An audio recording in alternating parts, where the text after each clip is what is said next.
거룩하신 아버지, 오늘도 주일에 우리로 모여 우리가 받은 구속의 은혜를 갚을 길 없어 이렇게 찬송으로 경배해 주심을 감사드립니다. 이제 말씀을 듣고자 합니다. 이정을 말씀 때문에 세우셨사오니 불쌍히 여기시고 그리스도 피로 씻어주셔서 시간의 죄 복음 힘있게 능력있게 증거되도록 성령님 인도하여 주옵소서. 오늘도 말씀에 귀를 기울이도록 우리 마음을 주장해 주옵소서. 주 예수 그리스도 이름으로 기도합나이다. 아멘. 사람들은 마음과 행동이 착하고 아름다운 사람을 평가할 때에 가장 잘 쓰는 단어가 있습니다. 천사야. 참, 저 사람은 천사야. 이렇게 말합니다. 천사가 어떤 존재인지는 잘 모르면서도 사람보다는 완벽하고 나은 존재라는 인식을 대부분 하고 있습니다. 요즘은 보기 어렵지만 오늘도 무사히 라는 천사가 기도하는 모습의 그림이나 사진을 이 자동차나 집안의 액자 속에 이렇게 걸어놓는 그런 것들을 보셨을 겁니다. 아마도 천사가 지켜주기를 소망한 것이 아닌가 이런 생각을 해봅니다. 1세기 당시에도 유대인들 세계에 천사 숭배 사상이 있었습니다. 유대인들은 우리가 아는 대로 이 구약 배경을 가지고 있었어요. 이 구약 성경을 읽으면 천사들이 활동한 모습들이 나타나 있었습니다. 그래서 유대인들은 특히 천사장은 신적 존재,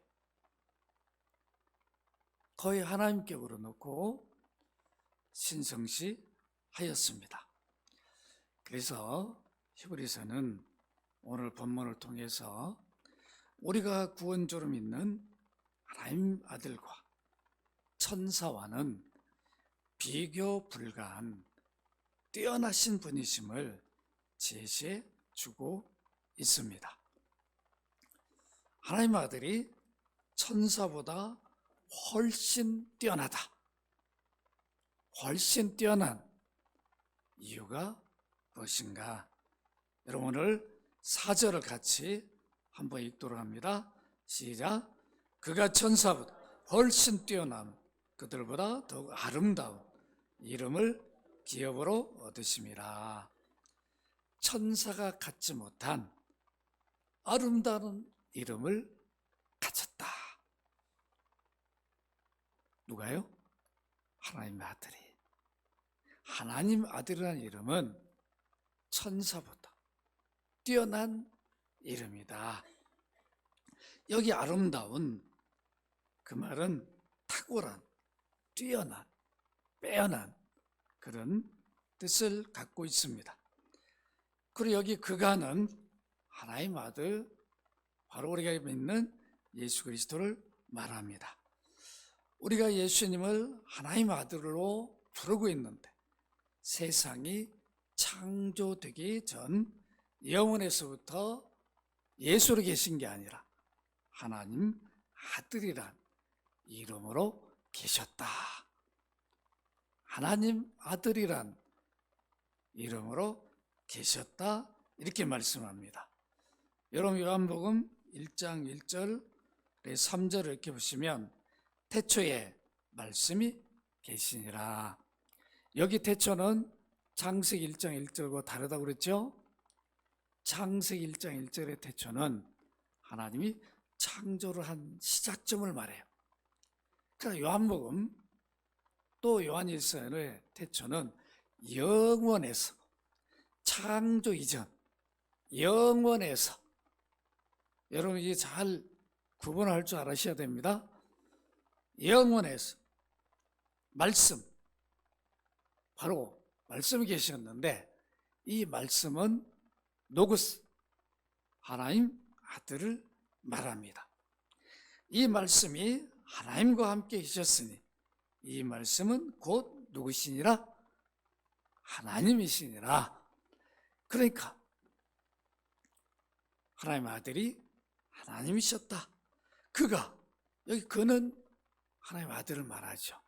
태초에 영원에서 하나님과 함께 계셨고 만물이 그로 말미암아 지은 바 되었으니 지은 것이 하나도 그가 없이 된 것이 없느니라. 만물이 그로 말미암아 지어졌다. 그러니까 창세기 1장 1절에 그 하나님은 누굴 말하는 거예요? 하나님 아들을 말하는 거예요. 하나님의 아들이 창조주다. 여러분 아시겠죠? 아버지가 모든 걸 계획했는데 아버지의 계획대로 시공을 한 분은 하나님 아들이에요. 이걸 우리가 잘 알아야 돼. 구약 성경만 보면 창조를 아버지 하나님 한 것처럼 보여지는데 신약을 보면 그 하나님, 그 창조 하나님이 바로 아들이라고. 그래서 제가 늘 강조했죠. 신약에서 구약을 해석해내야 바른 해석이라고. 이게 뛰어난 해석인 거죠. 그래서 여러분들이 항상 성경 읽을 때는 신약에서 구약을 읽으셔요. 그래서 바른 해석을 할 수가 있습니다. 요한복음 1장 14절에 보면 말씀이 육신이 되어, 이 말씀은 뭐예요? 영원의 말씀으로 창조하셨던 하나님 아들을 말하는 거죠. 그 하나님 아들이 육을 입고 왔다. 육신, 우리와 같은 육신을 입고 육신이 되어 우리 가운데 거했어요. 이스라엘 가운데 거했죠. 이스라엘 백성 가운데. 우리가 그의 영광을 보니 아버지의 독생자의 영광이었다. 하나님을 볼 수가 없는데 아들을 통해서 하나님의 유일한 아들, 독생자죠. 그 아들을 보니까 하나님을 본 거죠. 그 아들 안에 보니까 은혜와 진리가 충만했다. 세상 어느 누가 하나님의 아들처럼 그 은혜가 있고 진리가 가득한 분이 누가 있었어? 그 유대인들이 깜짝 놀란 거죠. 예수님과 대화했던 당대 뛰어난 성경 지식을 갖고 있었던 바리새인들, 서기관들이 깜짝 놀랐어요. 그 가진 진리, 지식, 지혜. 그래서 우리가 확인할 수 있습니다. 천사라는 이름도 피조물 중에는 대단한 이름입니다. 여러분, 천사란 뜻이 한문을 이렇게 보면 하나님의 사자다. 쉽게 이해할 수 있죠? 전령, 하나님 보낸 전령이다. 하나님 보낸 대사다. 보냄을 받은 자다. 대단하지 않습니까? 천사란 이름도. 그러나 하나님의 아들이란 이름과는 비교할 수 없다. 왜 그러냐면 하나님 아버지께서 유일하게 예수님께 붙여준 뛰어나고 아름답고 영광스러운 이름이 아들이다. 여러분 아시겠죠? 이 아들이라는 이름이 이렇게 뛰어나 영광스러워 존귀합니다. 아들이 천사와 비교할 수 없는 아름다운 이름을 가진 이유를 좀 더 구체적으로 제시해 줍니다. 아들이라는 이름이 갖는 영광이 무엇인가? 아버지와 아들은 어떤 관계인가? 여러분 5절을 함께 읽도록 합니다. 시작. 하나님께서 어느 때에 천사 중 누구에게 네가 내 아들이라 오늘날 내가 너를 낳았다 하셨으며 또다시 나는 그에게 아버지가 되고 그는 내게 아들이 되라 하셨느냐. 이야, 하나님은 천사 중에 어느 누구에게도 내가 내 아들이라 이렇게 한 적이 없다는 거예요. 이 말은 천사는 하나님의 아들이 되지 못해요. 그래서 천사는 하나님을 아버지라 부르지를 못합니다. 아버지와 아들 관계는 곧 예수님은 하나님 아들이시기 때문에 오늘 뭐라고 그랬어요? 나는 그에게 아버지가 되고 그는 내게 아들이 되리라. 아버지와 아들 관계. 이 관계는 뭐죠? 특별한 관계. 족보상에서도 아버지와 아들, 아버지와 딸은 분리하거나 뗄 수 없어요. 특수하고 특별한 관계, 이거를 말해줍니다. 그러니까 하나님 아들이라는 이름은 이 세상 어떤 이름보다 뛰어난 아름다운 존귀한 이름이다. 이렇게 밝혀주고 있습니다. 예수님 하나님 아버지로부터 아들이라는 이름을 받음으로 아무리 높은 등급을 가진 천사들이라 할지라도 아들과는 비교할 수 없는 분이시다. 이것을 히브리서에 읽는 우리에게 알려주고 있습니다. 여러분 마태복음 1장 21절 같이 한번 읽어보십시다. 시작. 아들을 낳으린 이름을 예수라 하라. 이는 그가 자기 백성을 그들의 죄에서 구원할 자이심이라. 이 하나님의 아들 사람이 되어 오셨는데 그 사람이 된 그 목적이 뭐냐면 우리를 죄 가운데 구원을 하기 위해서 그렇게 되셨다. 그래서 하나님 아들이 사람이 된 우리 구원을 위해서 사람이 되신 그분을 우리는 예수라 이렇게 부르는 거죠. 영원부터 세상이 지어지기 전부터 예수로 계신 게 아니고 하나님의 아들로 계셨어요. 아버지와 아들로 계셨는데 그 아들이 인류 구원을 위해서 우리 구원을 위해서 사람이 되오셨어요. 그게 성탄절이었잖아요. 얼마 전에 우리가 성탄절을 보냈잖아요. 하나님의 아들 사람이 되어 오신 날이에요. 바울도 하나님의 아들 이름이 얼마나 아름다운지를 고백합니다. 빌립보이상 2장 6절로 11절입니다. 제가 읽겠습니다. 그는, 여기 그는 누구일까요? 하나님의 아들을 말하죠. 예수 그리스도. 근본 하나님의 본체시나 본래 하나님이라는 거죠.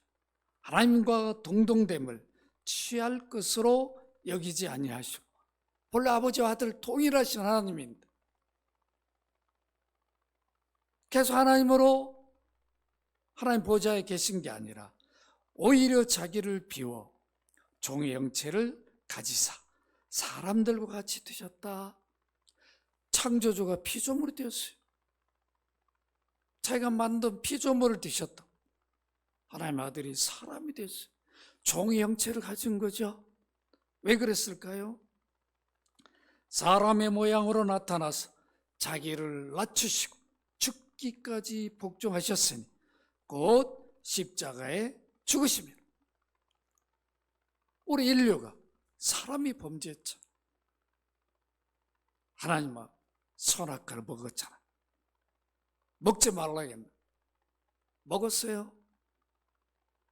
왜 먹었어요? 아담과 하와가 선악과 왜 먹었어요? 하나님처럼 되려고 먹었어요. 하나님처럼 되고자 하는 건 뭐예요? 내가 하나님을 섬기고 경배하는 게 아니라 나도 좀 섬김과 경배를 받겠다는 거 아니에요?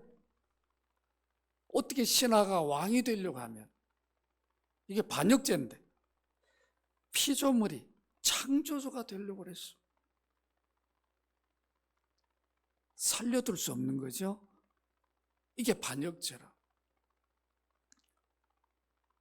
피조물은 하나님이 될 수가 없어요. 그런데 오늘날 피조물이 자기가 뭐 보혜사라고 그러고 그거 다 그러니까 이단인 거죠. 어떻게 자기가 하나님 반열에 자기를 갖다 놓냐. 말이 안 돼. 자기가 재림주라고 그러고 말도 안 되는 거예요. 피조물은 천국에 가서 하나님 되는 게 아니죠. 여전히 하나님 자녀로 사는 거예요. 이걸 우리는 잊지 말아야 됩니다. 9절에 보니까 이렇게 십자가에 죽으셨는 이러므로 하나님이 그를 지극히 높였다. 아버지가 아들을 인류 구원을 위해서 십자가에 피 흘려 죽으신 그 아들을 지극히 높였어요. 모든 이름 위에 뛰어난 이름이 되게 해주셨어요. 하늘에 있는 자들과 땅에 있는 자들과 땅 아래에 있는 자들로 모든 무릎을 예수 이름에 꿇게 했어요. 대단하지 않습니까? 여러분, 로마가 세계를 다 지배할 때도 황제도 이제 동로마 서로마 통합됐을 통일 로마 제국의 황제가 콘스탄틴이었죠.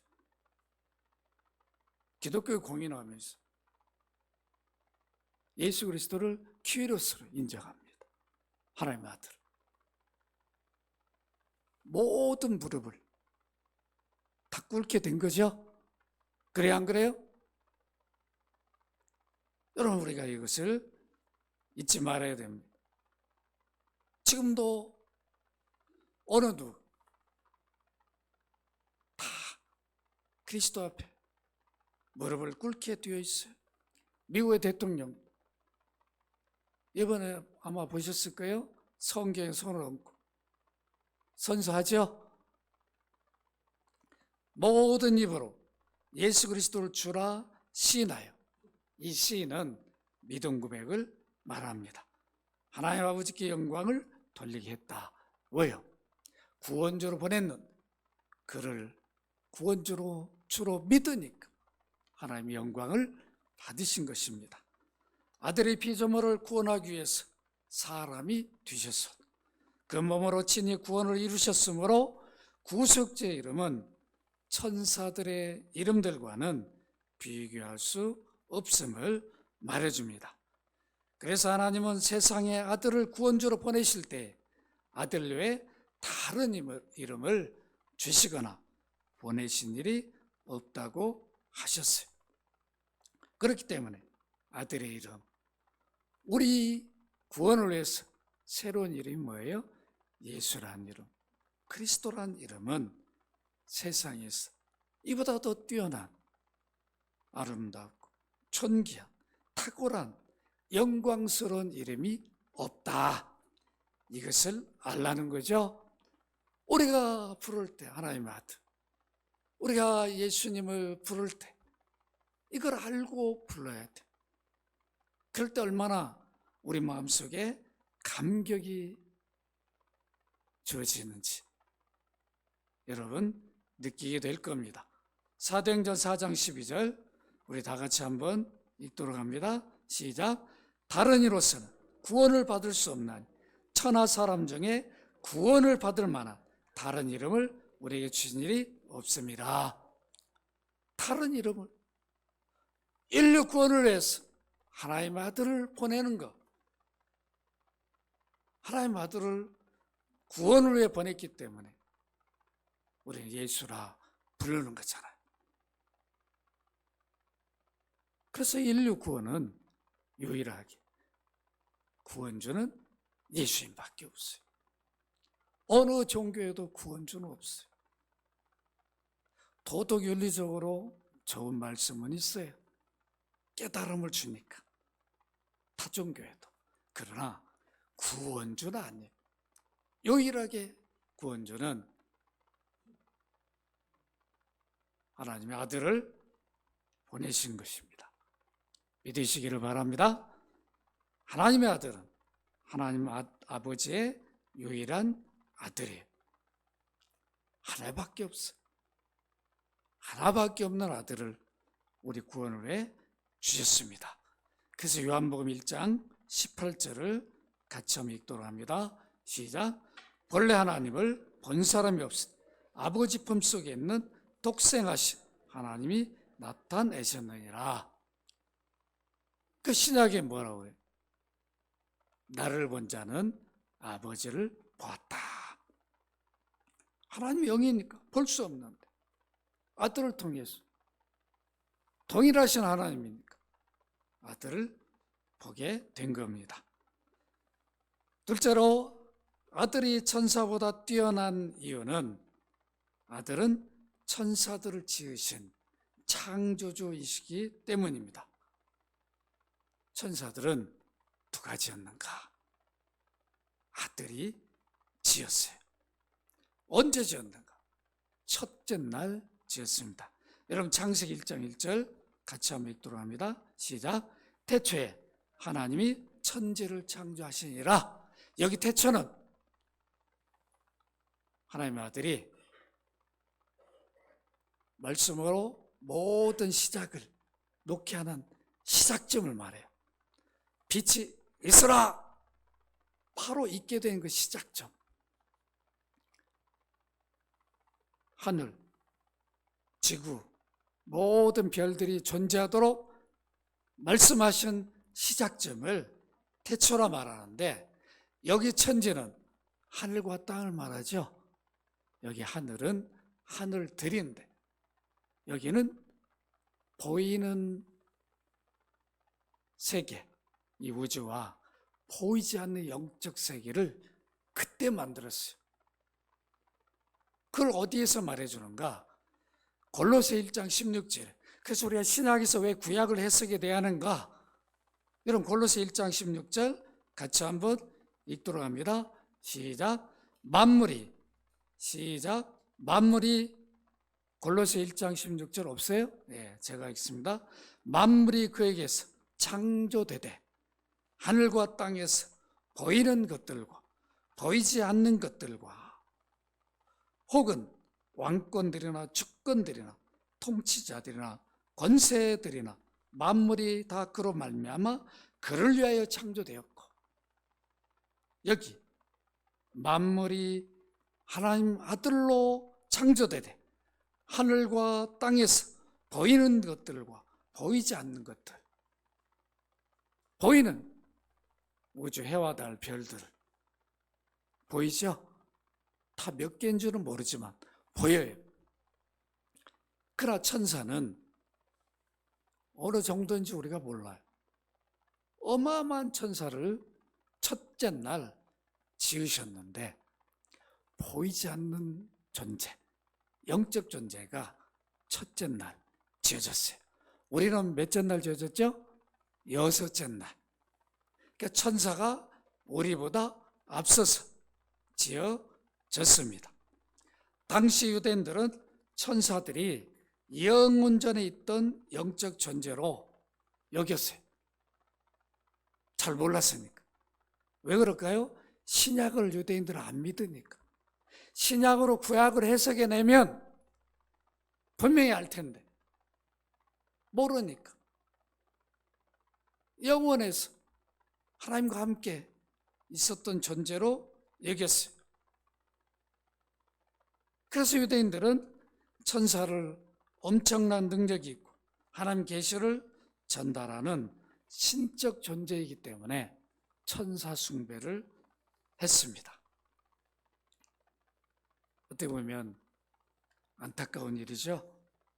그런데 예수님은 천사보다 뛰어난데 하나님의 아들임에도 불구하고 유대인들은 인정하지 않았어요. 사람으로만 봤어요.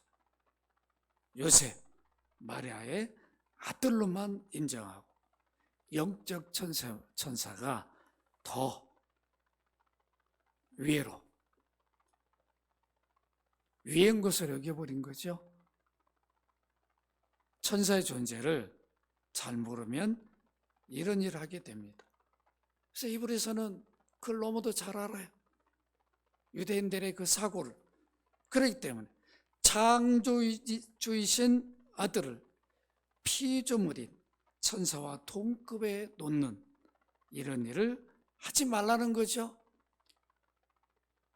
동급에 놓으니까 숭배를 하게 되잖아요. 그런 일을 하지 말라는 겁니다. 세 번째로 아들이 천사보다 뛰어난 이유가 무엇일까? 여러분 6절을 히브리서 1장 6절을 같이 읽도록 합니다. 시작. 또 맏아들을 이끌어 세상에 다시 들어오게 하실 때 하나님 모든 천사가 저에게 경배할지어다 말씀하시며 모든 천사로부터 경배를 받으신 분이에요. 경배를 받으신 분이니까 받으신 분하고 경배한 분하고는 비교 불가하죠? 그래 안 그래요?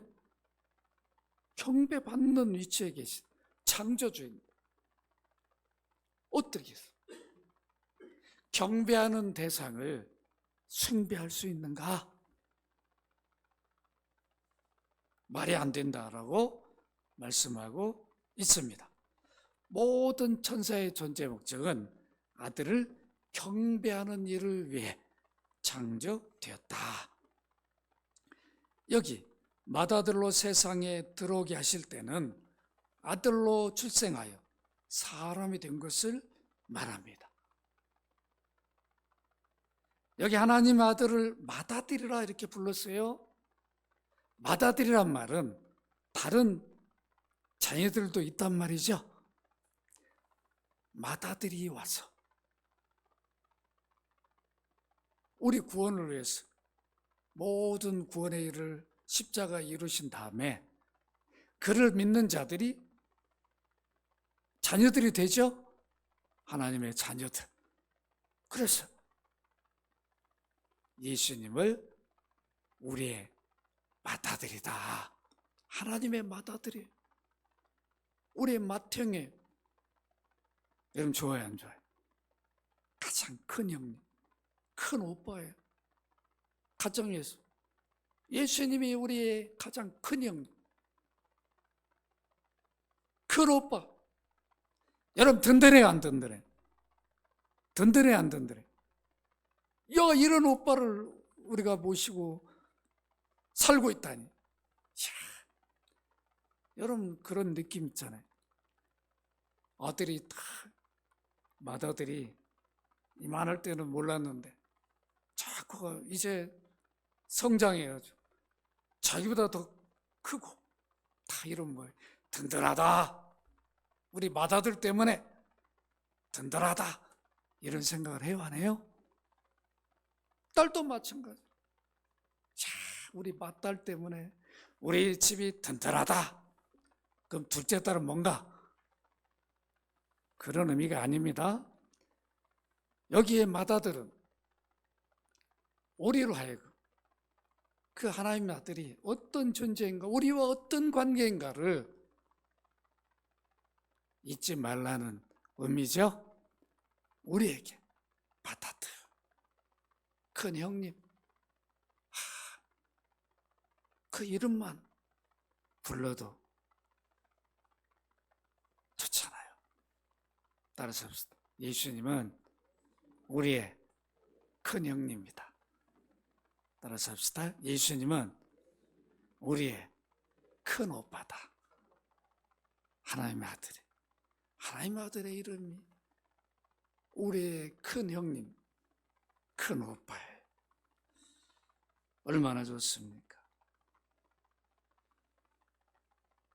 여러분, 갈라디아 3장 26절. 왜 우리에게 예수님이 큰 형님인가 확인해 보십시다. 같이 읽습니다. 시작. 너희가 다 믿음으로 말미암아 그리스도 예수 안에서 하나님의 아들이 되었으니. 그래서 우리가 신약에서 구약을 해석이 돼야 된다. 우리가 예수 믿음으로 그리스도 안에 있으니 형제 그리스도와 우리는 동일한 가족 구성원에 하나님 우리 아버지 예수님 맏아들이고 우리는 동생들이라. 이런 놀라운 은혜가 우리에게 주어져 있습니다. 사람의 모양으로 세상에 오셔서 아들은 하나님이시므로 천지만물과 하나님의 보좌를 호유한 천사들 아들을 경배해야 했습니다. 천사들은 하나님을 섬기도록 창조되었으므로 창조주 아들을 경배하는 것은 당연한 의무였습니다. 그래서 천사들에게 아들 하나님을 경배하라라고 명령하셨습니다. 이 명령대로 천사들이 예수 그리스도께 하나님의 아들께 광야에 계실 때 섬겼어요. 여러분, 마태복음 4장 11절 같이 한번 읽어보십시다. 시작. 이에 마귀는 예수를 떠나고 천사들이 나와 수종드니라. 누가 누구를 수종들어요? 천사들이 하나님의 아들 예수님을 이렇게 수종들도록 경배하도록 섬기도록 지어진 존재가 천사예요. 그런데 천사 그 사진 밑에 가서 이러면 되겠냐고. 오늘도 천사 지켜주세요. 모르니까. 천사의 존재를 모르니까 세상 사람들은 그런 일을 할 수밖에 없지만 우리는 하나님의 아들을 예수님의 구원주로 믿고 있으니까 얼마나 복된 자들이에요. 십자가 지시기 직전에도 천사가 하늘에서 내려와서 그리스도를 섬기는 모습을 우리가 확인할 수 있습니다. 누가복음 22장 43절 같이 읽습니다. 시작. 천사가 하늘로부터 예수께 나타나 힘을 더하더라. 천사의 존재 목적, 경배를 받는 자리가 아니라 하나님의 아들을 경배하고 섬기는 자리였어요. 마지막으로 아들이 천사보다 뛰어난 이유는 14절 같이 한번 읽도록 합니다. 시작. 모든 천사들 섬기는 영으로서 구원받을 상속자들 위하여 섬기라고 보내심이 아니냐. 아들이 왜 천사보다 뛰어나는가? 구원받은 백성들을 섬기도록 천사들을 보내신 분이에요. 천사들을 창조만 하고 끝난 게 아니라, 야 천사들아, 내 동생들 아우들, 너희들을 구원받은 내 동생 아우 너희들을 섬겨라, 이렇게 보내줬다. 우리 하나님의 아들 멋지죠? 너무도 멋진 분. 그래서 그 이름 예수, 그 이름 하나님의 아들, 이름만 불러도 우리는 감격과 기쁨이 넘쳐야 합니다. 천사들은 보좌에 앉아서 사람들로부터 경배받는 자리가 아니라 하나님을 섬기도록 지어진 영적 존재예요. 여러분, 천사도 대단한 존재예요. 우리보다 힘이 훨씬 세죠? 눈에 보이지 않아요. 그러나 우리는 비교할 수 없는 그런 영적 존재지만 우리의 섬김을 받을 대상은 아니고 오히려 우리를 섬기라고 보내주신 그 하나님의 아들을 우리는 높이 경배하고 존귀 여겨야 됩니다. 지금도 천사들의 존재 목적을 모르면 숭배의 대상으로 알고 숭배하는데, 우리는 이제 존재 목적이 뭔 줄 아니까 그들에게 바른 진리를 전해 주어야 됩니다. 여러분, 구원 얻은 우리에게 천사들이 어떻게 섬기고 있었는지 우리가 한번 확인해 보십시다. 사도행전 10장 4절 같이 읽습니다. 시작. 고넬로가 주목하여 보고 두려워하여 이르되 주여 무슨 일이니까? 천사가 이르되 내 기도와 구제가 하나님 앞에 상달되어 기억하신 바 되었으니. 뭘 잘 모를 때 천사가 섬기고 돕는 일을 해준 것이 초대교회 모습이었어요. 사도행전 12장 11절 같이 한번 읽도록 합니다. 시작. 이에 베드로가 정신이 들어 이르되 내가 이제야 참으로 주께서 그의 천사를 보내어 나를 헤롯의 손과 유대 백성의 모든 기대에서 벗어나게 하신 줄을 알겠노라. 그러죠? 참, 여러분, 베드로가 잡혔는데 옥에 갇혔어요. 내 처형 직전에 있는데 천사가 베드로 깨우죠. 데리고 나간다. 옥문을 열어버린 거죠. 그때 베드로는 천사가 자기를 그래 섬기고 돕는 줄 몰랐어요. 옥문에 나가서야 깨달은 거죠. 그래서 방금 그 고백을 한 것입니다.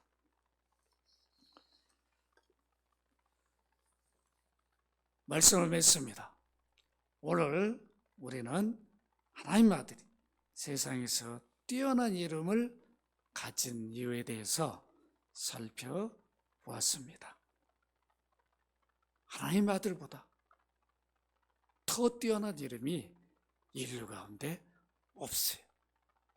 아들이란 이름, 우리 구원을 위해서 주신 이름, 예수란 이름, 예수 그리스도란 이름, 이것보다 더 뛰어난 이름은 세상에 없습니다. 믿으시기 바랍니다. 여러분들이 이걸 알아야 돼요. 내가 하나님 아들을 이름을 이렇게 부를 수 있구나. 예수란 이름을 부를 수 있구나. 예수 그리스도라고 내가 이렇게 부를 수 있다는 것이 얼마나 복된가를 우리는 잊지 말아야 됩니다. 아무리 천사가 능력이 있어도 천사는 하나님을 아버지라 부르지 못해요. 그런데 우리는 예수 그리스도 십자가의 구속의 공로 때문에 하나님을 아버지라 부르는, 예수님이 아들인데 예수님은 맏아들이고 우리는 하나님의 아들, 딸이 되었다. 이것처럼 감격스러운 게 어디 있냐? 여러분, 어깨를 펴시고 세상에 있는 사람이 다 하나님의 아들들이 아니라 예수 그리스도가 십자가 피 흘려 구원의 일을 이뤘다라고 믿는 자들, 우리만 하나님을 아버지라 부를 수 있어요. 아버지와 아들 관계는 특별한 관계, 죄를 좀 졌다 그래서 끊어지는 관계가 아니라고. 여러분 자녀들이 좀 속색였다고 그래가지고 끊어집니까? 야, 그냥 호적에서 그냥 잘라버린다고 말은 그러지만 안 잘라져. 분리되지 않아요. 끊어지지 않아요. 우리가 하나님과 우리 관계가 그와 같은 관계라는 거예요. 예수 그리스도 주로 믿음으로 아버지와 아들, 딸의 관계예요. 여러분, 이것처럼 우리가 당당함이 어디 있냐? 담대해야 되겠죠? 세상에 살지만 우리는 세상에 속한 자가 아니고 하나님 나라에 속한 자예요. 하나님 나라의 가족이에요. 그러니까 여러분들이 하나님 나라의 가족 구성원이에요. 그래서 다 그리스도 안에 형님이 되고 오빠가 되고, 예수님만 우리의 맏형이니까, 큰오빠, 큰형님이니까 우리는 다 그 안에 형제 자매들이라 믿으시기 바랍니다. 그렇기 때문에 우리 교회 안에 우리 형제가 아프면 내가 아픈 거죠. 내 가족이니까.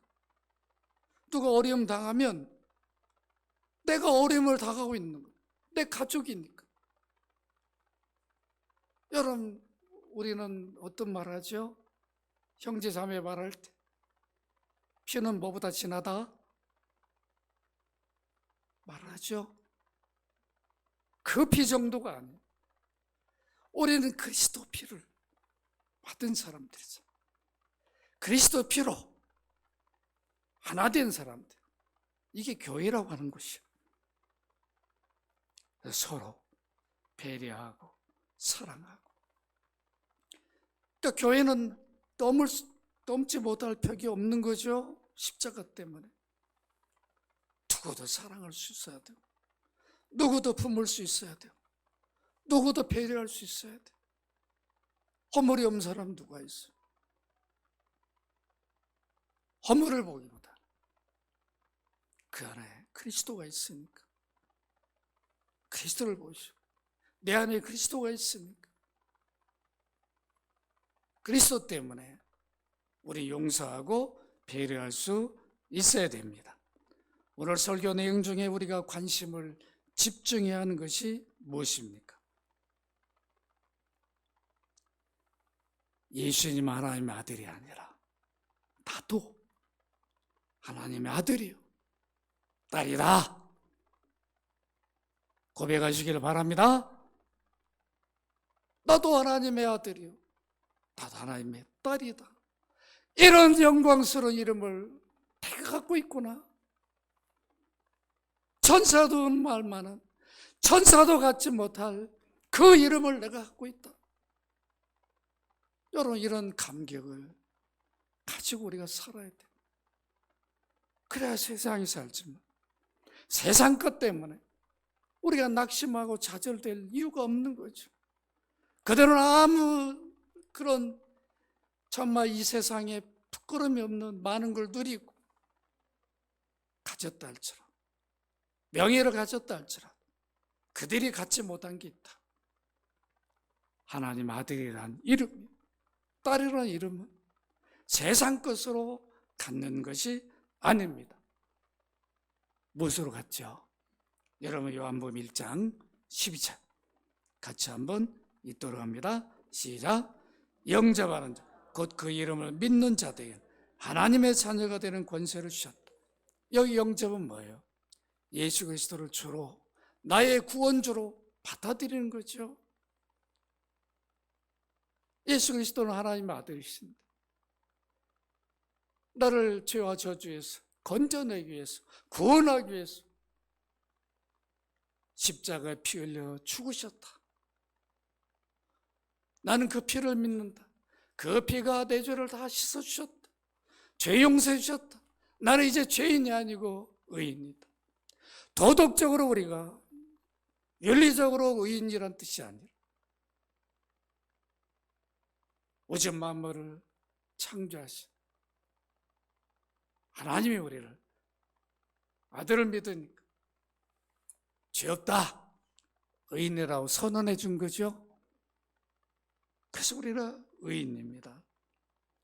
로마서 8장 14절 15절 같이 한번 읽도록 합니다. 시작. 무릇 하나님의 영으로 인도함을 받는 사람 곧 하나님의 아들이라. 너희는 다시 무서워하는 종의 영을 받지 아니하고 양자의 영을 받았어. 우리가 아빠 아버지라 부르짖느니라. 우리는 양자예요. 친자는 유일하게 하나님의 아들은 예수 그리스도밖에 없었죠. 우리는 예수 믿음으로 양자가 됐는데, 친자나 양자는 동일한 법적 자녀들이에요. 똑같은 모든 권리를 누립니다. 그래서 우리도 하나님을 아빠 아버지라 부르게 되었어요. 갈라디아서 4장 6절 같이 읽습니다. 시작. 너희가 드리면 하나님이 그 아들의 영을 우리 마음 가운데 보내서 아빠 아버지라 부르게 하셨다. 성령을 아들의 영이라, 성령을 받아야 하나님 아버지라 불러요. 그러니까 여러분들이 구원받았는지 안 받았는지 보려면 하나님을 아버지라 부르는지 확인해 보면 돼요. 하나님 아버지 너무도 쉽게 부를 수 있다면 여러분 이미 예수 믿는 자고 하나님의 자녀라는 증거예요. 자기 아버지가 아니면 절대로 못 부릅니다. 아버지라 못 불러요. 그러나 아무리 허물이 많아도 내가 죄를 지은 거 많아도 자기 아버지 앞에는 아버지 부른다고요. 우리가 이 땅에 때로는 구원받고도 부끄러운 일을 했을지라도 하나님을 아버지라 부를 수 있어요. 왜 그러냐? 그 은혜를 입었기 때문에. 여러분들은 이것을 아시고 이 땅에 살 때에 당당해지시기를 바랍니다. 세상 사람들은 천사의 존재를 모르니까 오늘도 무사히 천사님 우리 가정을 가족을 나를 지켜주세요 그렇게 빌겠지만 우리는 천사와 비교할 수 없는 그 이름 존귀한 탁월한 아름다운 뛰어난 이름 하나님의 아들 그 이름을 부르면서 기도할 수 있으니까 이것처럼 복된 신분이 어디 있겠습니까? 이 감격을 가지고 여러분들 그 하나님 자녀다운 신분에 걸맞는 믿음의 삶을 사시기를 주의 이름으로 축원합니다. 그러고 하신 아버지 천사도 부르지 못할 부를 수 없는 아버지란 그 명칭 우리로 예수 그리스도 때문에 사용해 주심을 감사드립니다. 하나님의 유일한 아들 맏아들 예수 그리스도가 우리의 큰 형님이요 큰 오빠로 모시고 사는 복된 은혜를 주심을 감사드립니다. 하나님 아버지와 우리는 분리될 수 없고 뗄 수 없는 아버지와 아들, 딸의 관계라는 것을 잊지 않고 이 땅에 살면서 담대하게 당당히 살아가는 저희들 되게 하여 주옵소서. 주 예수 그리스도 이름으로 기도합나이다. 아멘.